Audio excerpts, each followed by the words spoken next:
Is Liberty dying where you live? Escape to Keene at freekeene.com. My name is Rich Paul. For the record, I assume everyone knows that. The first thing upon which I wanted to speak is there are two things that came up in the trial that made it look like I might have done something that was dishonorable as well as illegal. So I just wanted to address those two things. The first is, although I was contracted to deliver a quarter pound of marijuana, the weights reported by the analysts were something like 3.91 ounces. I don't know the exact numbers, but I just wanted to point out that in the marijuana business, when somebody talks about an ounce, what they expect is 28 metric grams. And when they talk about a quarter pound, they expect 112 metric grams or 4 ounces. And so what was delivered was what the customer expected. Probably doesn't matter to you very much, but just to maintain my reputation. You weren't shorting anybody. Exactly, I did not defraud anyone. The second thing that I wanted to make, statement I wanted to make, is basically the same thing. I did not defraud anyone on the acid charge. And the prosecution presented an analogy. What if I had been selling marijuana, but I had only talked about weed? Could I then be convicted of selling purported marijuana? And I would argue that standing alone, that analogy is not apt. Imagine this expansion of the analogy. I talked about weed and delivered at the end a bag of dandelions and crabgrass. It's weed in the bag. It might not be what the customer expected, but it is weed. By the same token, if I had been asked to sell acid and to deliver a bottle of vinegar, the customer might say, well, that's not what I wanted, but certainly I've delivered acid. Now in this case, we're talking about a street name of a drug. And to go into another street name, if you had purchased ecstasy in the 1960s, what would have been delivered to you was a drug called MDA.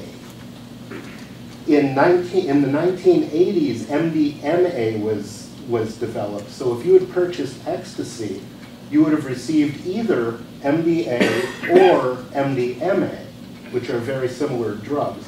MDMA is now archaic, but if you purchase ecstasy today, you might get MDA, technically, you might get MDMA, or you might get one of any of number of designer drugs, which are one molecule, one atom off, or have one very small difference from MDMA, but yet would still be sold as ecstasy, because street names tend to track effect rather than chemical composition. Now there's a reason for this. People who sell illicit drugs do not have access to laboratories. So the way you determine what something is you take it and you see what it feels like, okay? To go back to acid, which was the word that I used to describe what is called purported LSD in my charge, in the 1950s, acid would have been unambiguously LSD. It was the only drug in its class. But by, I believe, the 1980s, they'd also found a drug called LSA in the seeds of morning glories. And that, too, could be called acid because it's almost identical in effect to that of LSD. In the year 2000, or sometime thereafter, many designer drugs sprang up, most of which start with 2C something. And is designation, is lab chemical designations. But all of these drugs, if they produce a strong hallucinogenic effect and are synthetic drugs as opposed to something like mushrooms or peyote, which are naturally occurring drugs, then any of those drugs could easily be called acid. And my personal belief is that although I have purchased and consumed acid many times since the year 2000. I don't believe, not many, but several times, probably three to five. My belief is that none of these drugs were actually LSD. There's no reason for somebody to be cooking LSD when there are legal alternatives like 2CI out there. And therefore, if the confidential informant had said to me, is this real LSD? I would have said, I have no idea. Even if my source had told me that it was LSD, my response would have been, well, the guy told me it was LSD, but who knows, you know? So that, my defense against that charge sounded absolutely absurd when it was defended by mere silence. So it sounded ridiculous. It sounded ridiculous to me without any background to put forward the defense that I put forward, just it hasn't been established unambiguously. Well, this is what I mean when I say it's ambiguous. And in the event, John Webb expressed some concern that this kind of narrow interpretation would render the purported laws unenforceable. This was in his objection to our motion to set aside the verdict. My answer to that would be, it's very easy for a confidential informant to say, is this real LSD? You know, with marijuana, there's no such need because you can look at marijuana and you know if it's real marijuana or not. And that's the last I have to say about the acid charge. Everything else refers only to the marijuana charges. If the state of New Hampshire had made a victim impact statement on this crime, obviously they did not, but it would have been a curious thing to behold. Let us assume that there were 10,000 pounds of marijuana in the state of New Hampshire when I bought the quarter pound that I passed on to Richie DuPont. After I bought that quarter pound, there were still 10,000 pounds of marijuana in the state of New Hampshire. And after I sold that marijuana to Richie DuPont, there were still 10,000 pounds of marijuana in New Hampshire. It's only when and if the FBI or the DTF chooses to destroy that marijuana that that number will change. So the impact there is very small. My attorney suggested that, you know, well, Richie DuPont, had he been what I thought he was, might have passed this marijuana on to children. And let me say that I would feel terrible if I found out that marijuana had passed through my hands and been passed on to children who did not have a medical need. And if it was for a medical need, I would expect it to go through their parents. But there's no reason to believe that Richie DuPont had a greater chance of selling marijuana to children than the person from whom I bought the marijuana. So there, again, the impact is very small.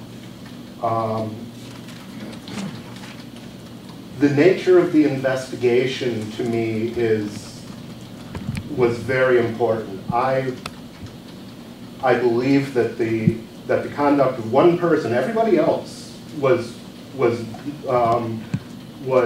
completely reasonable in doing their jobs. I may disagree with what their jobs are, but they did their jobs, and they did their jobs within the rules. But Phil Christiana was a man on a mission. He has investigated at least 3 Free Staters that I know of before he ever investigated me. And these were people who did not smoke marijuana, did not sell marijuana, were not involved in any way with the drug market. Most Free Staters are really straight arrows, believe it or not. We're economics geeks. We might smoke some weed, but we're not these big bad criminals.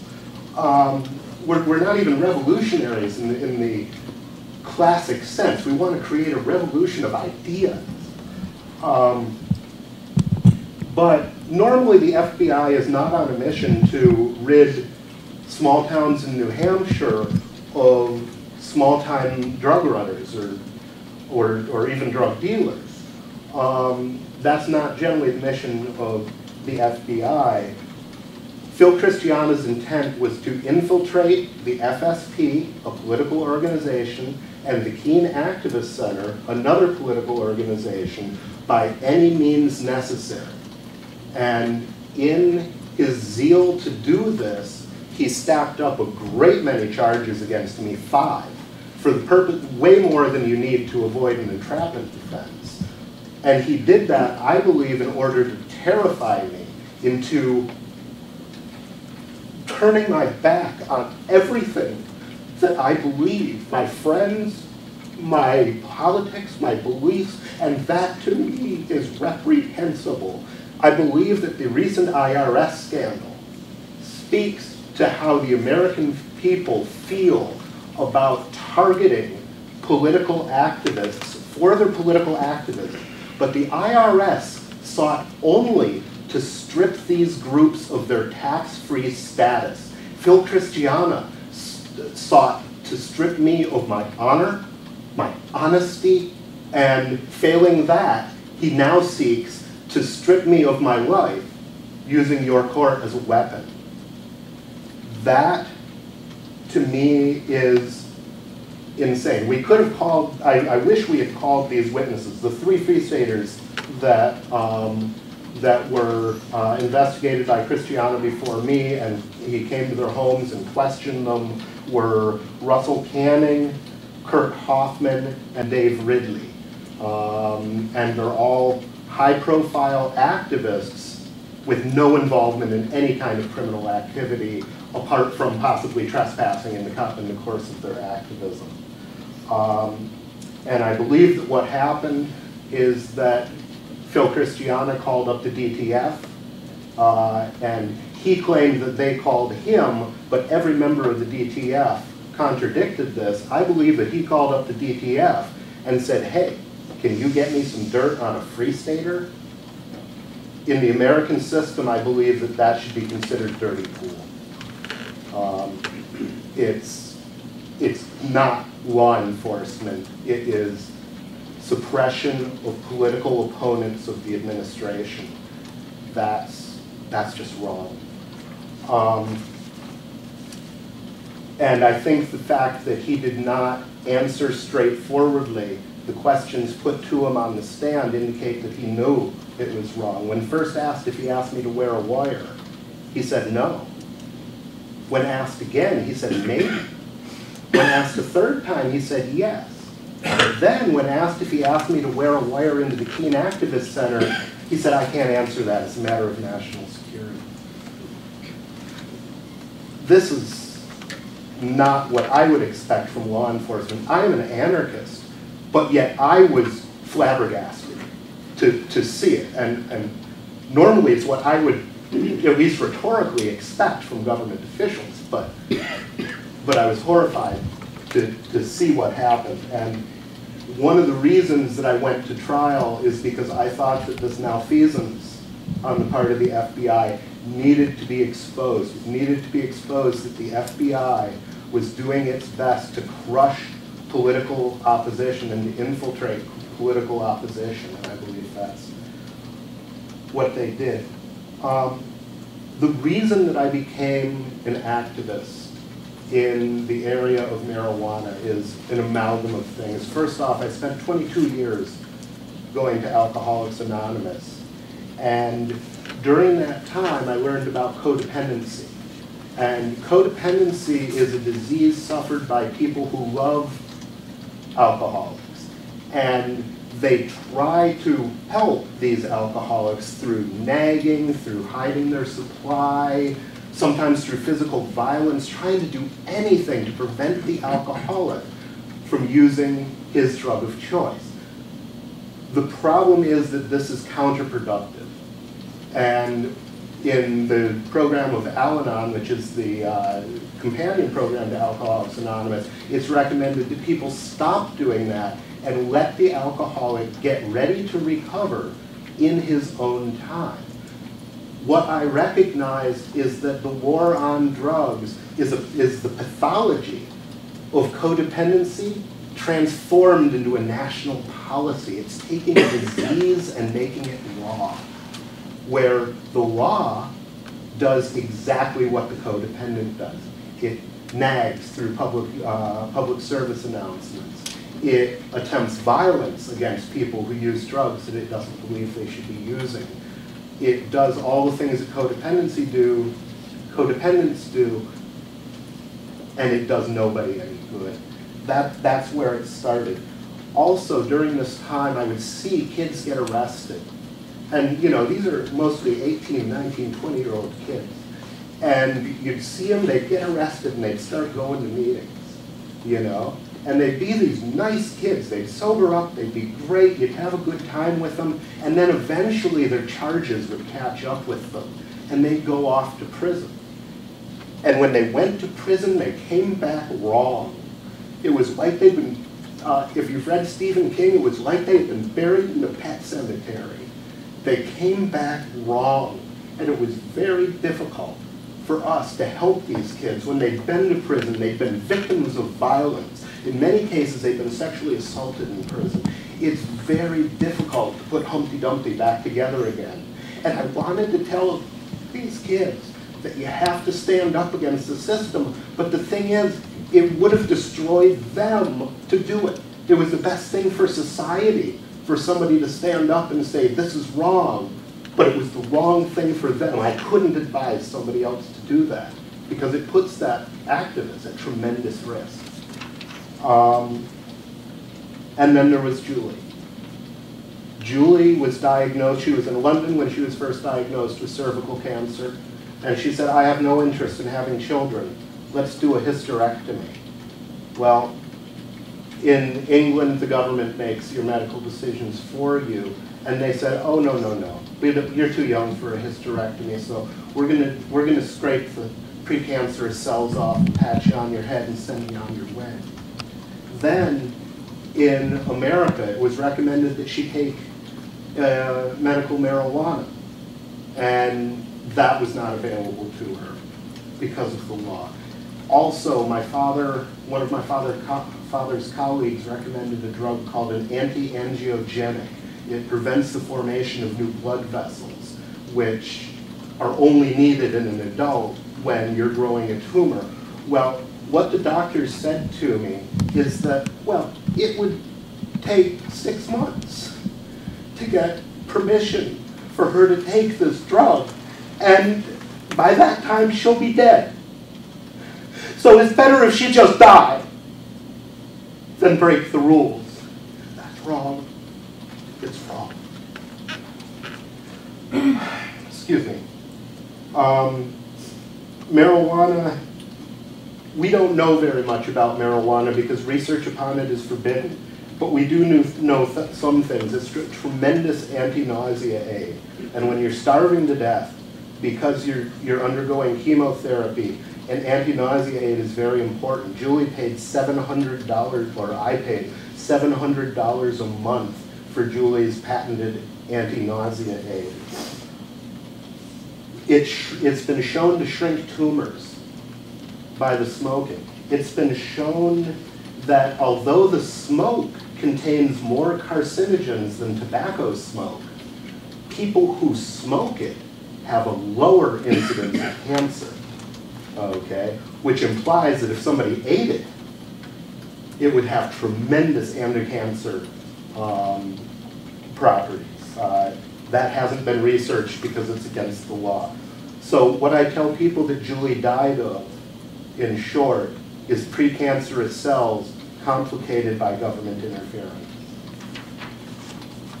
As to my future, there's been some talk of rehabilitation. The easiest way to rehabilitate me is simply for me to cross a state line into a state where I can take medical marijuana for my depression.